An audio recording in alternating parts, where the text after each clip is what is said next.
সমগ্র মানবজাতি ত্রিতাপ জ্বালায় সর্বদা জর্জরিত। আর এই ত্রিতাপ দুঃখ কি কি আসুন জেনে নিই।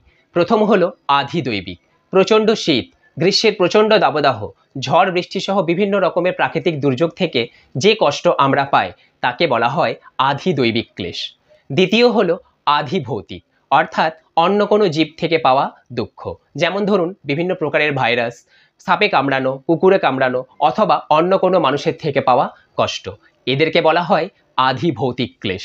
তৃতীয় হলো আধি আত্মিক বা আধ্যাত্মিক, অর্থাৎ সমস্ত প্রকারের মানসিক উৎপীড়ন ও শারীরিক যন্ত্রণা। আমাদের আধ্যাত্মিক জ্ঞানের যথেষ্ট অভাব রয়েছে, আর এই অভাবের কারণে আমরা বিভিন্ন দিক থেকে মানসিকভাবে বিপর্যস্ত হই এবং পরে গিয়ে তা শরীরের কোনো রোগের কারণ হয়ে দাঁড়ায়। এই তিন প্রকারের ক্লেশ থেকে মুক্তি পেতে হলে যে কোনো উপায়ে, যে কোনোভাবে আমাদের ঈশ্বরের সাথে, কৃষ্ণের সাথে ভক্তিযোগে যুক্ত হতে হবে।